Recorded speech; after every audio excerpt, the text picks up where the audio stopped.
Our next case is People of the State of Michigan versus Joshua Meathoff, 2, and operating while intoxicated is a third offense, and possession of a firearm while under the influence. And then attached to that were several letters. We have one from Dr. Deere talking about its progress there. And there were some other statements or letters here that I received. All right, allocution. I'll start with Mr. Denham. Sir? Thank you. First, the people, I guess I'll start out positive. I'm not aware of bond violations, any bond violations. So give credit to the defendant for that. I think that he's been performing well on bond. However, the defendant did receive a significant benefit of the plea agreement. We did dismiss the felony firearm count. I support the recommendation. The incident itself involved allegations, be on the lookout call. Allegedly, the defendant was all over the roadway. Ultimately, he was found at the local Wesco. He was somewhat non-compliant. When the blood draw was done, which was approximately 2 hours after the incident, so a significant period of time had elapsed, he still had a blood alcohol content of 0.239, which is, as the court is aware, about 3 times over the legal limit. So significant. Steve, I think we need to let him finish out if you can go. Hold on just a minute. Go ahead, Mr. Denham. Okay, so significantly over the legal limit. There was a loaded gun in the vehicle. There were vodka bottles, at least 2. The PSI report notes that there's been a series of drinking and driving convictions in a relatively short span in the last few years. The defendant, I guess, breached my radar and of some concern on the 2024 incident, the failure to report an accident. That involved the defendant running into the backside of a manure spreader that was going 33 miles per hour at the time. He went into the ditch, went through the windshield. Witnesses indicated that blood was coming from his nose. So that raised some concerns for the people, given that scenario. He was not at the scene, so he was not charged. I'll leave it at leaving the scene of an accident. But certainly that raised some additional concerns separate and apart from the OWI convictions. I do support the recommendation, Your Honor.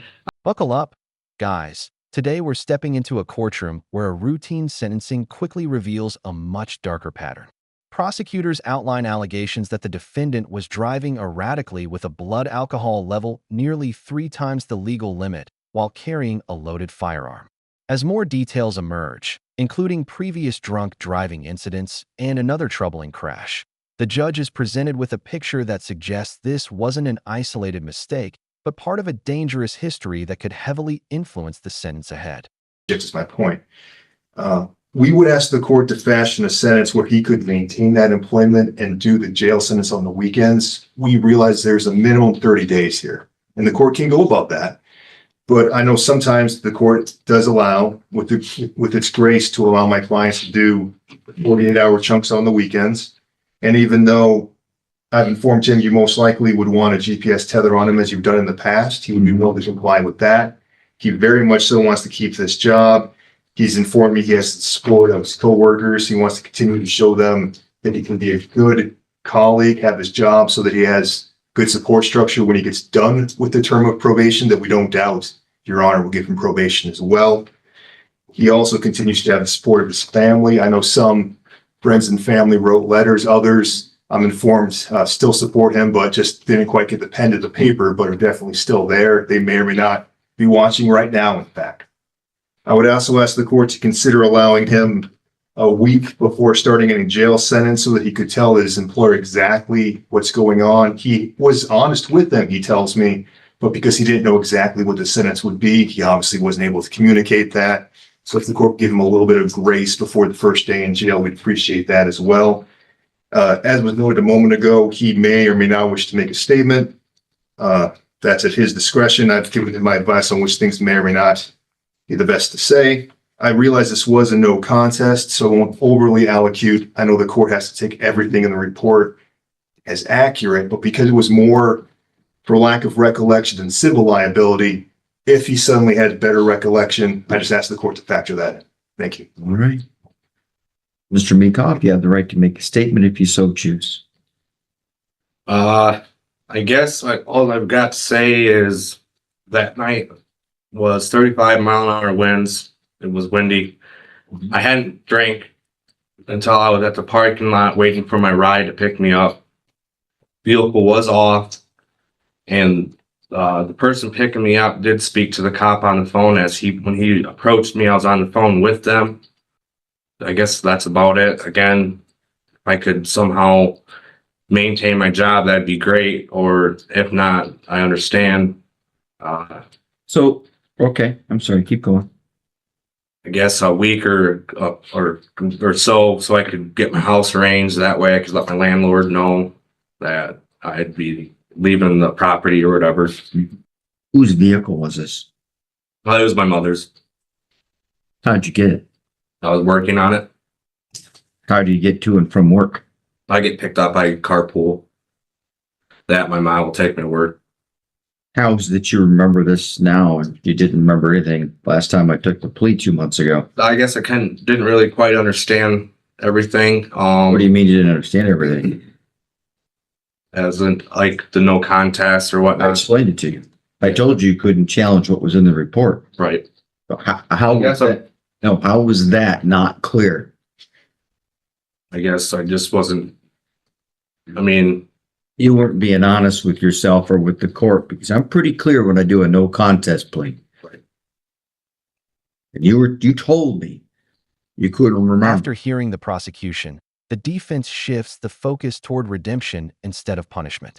The attorney asks the judge to allow weekend jail so the defendant can keep his job and continue rebuilding his life. But when the defendant finally speaks, he attempts to explain the events by mentioning strong winds and claiming he only drank after parking the vehicle. Instead of creating sympathy, those statements immediately raise questions, prompting the judge to challenge his sudden recollection and setting the stage for a much tougher exchange. Danger. Whatever you've been telling yourself prior to sitting there in that chair today is wrong. Your hopes are not going to be met. You will be leaving through that door in about 4 minutes.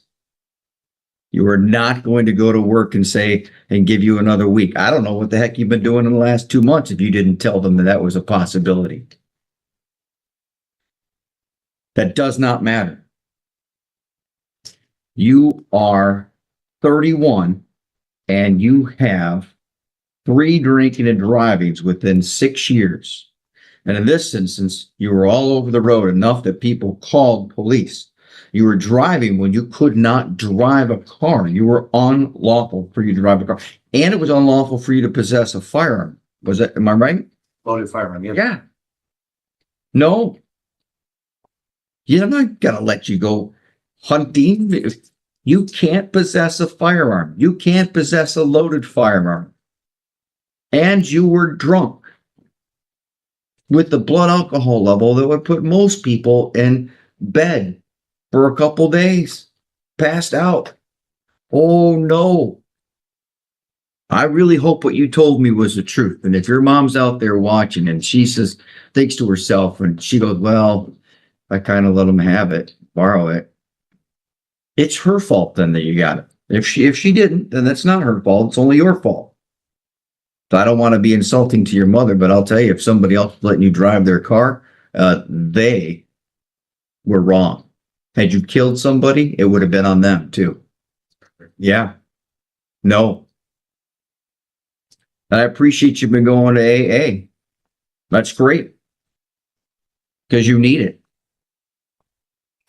Now, I'm also looking here, there's some issues here about, depression and anxiety. I don't see any medications or treatment because apparently you are treating everything with alcoholism.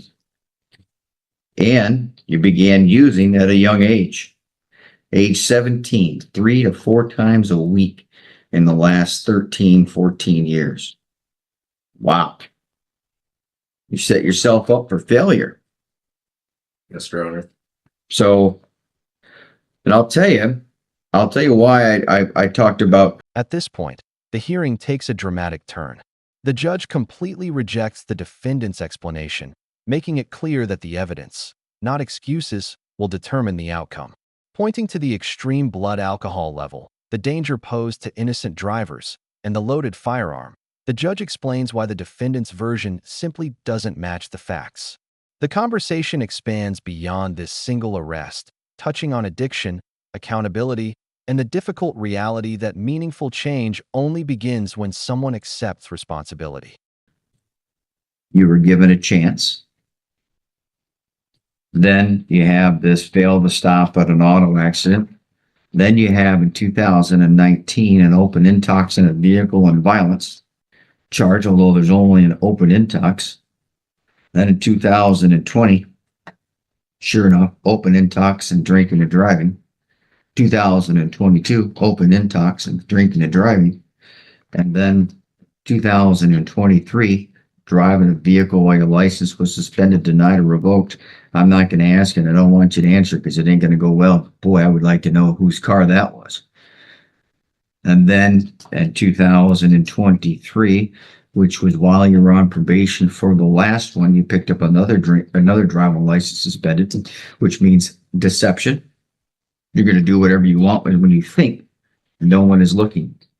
And then 2024, oh my gosh.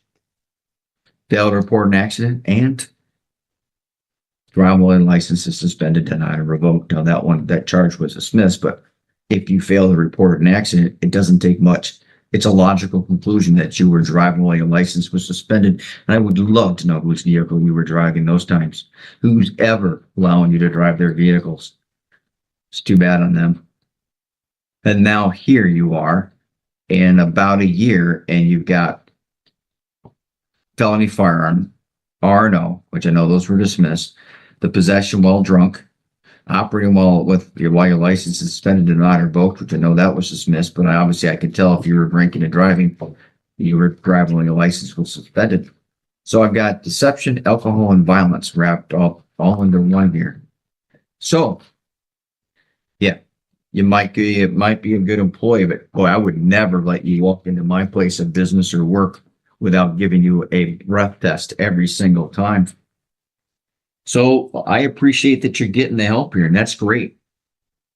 And I'm going to help.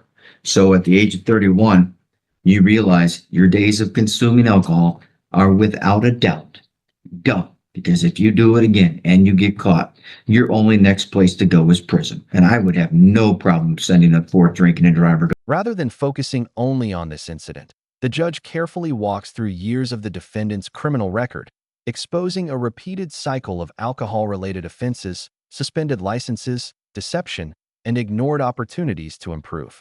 Every prior conviction strengthens the court's concern that earlier punishments failed to change his behavior. By connecting each case together, the judge explains why trust has been lost and warns that another alcohol-related offense would almost certainly leave prison as the only remaining option. Didn't understand. I don't believe you. Don't talk. You're going to make it worse. Just put your initial on that one page. The sentence is well within the guidelines. This is a straddle cell. The court could easily send the defendant to prison. And you're going to note one thing. Had I sent you to prison, you could have gotten boot camp. You probably could be out a lot faster than you will be when you're going that way. Thank you, Mr. Hartel. Blaming it on the wind. My client has asked me to ask the court. I know the court. No. Going to jail. The hearing reaches its conclusion as the judge delivers the final sentence, ordering probation along with a lengthy jail term while firmly rejecting requests for weekend confinement. The court explains that the defendant's attempt to change his story during sentencing only damaged his credibility further and reinforced the need for a stricter punishment. With one final remark dismissing the excuse about the weather, the hearing ends on a powerful reminder that accountability carries far more weight than last-minute explanations. It's not on weekends. You're going to jail. Blaming it on the wind, that was a bad choice. Thank you.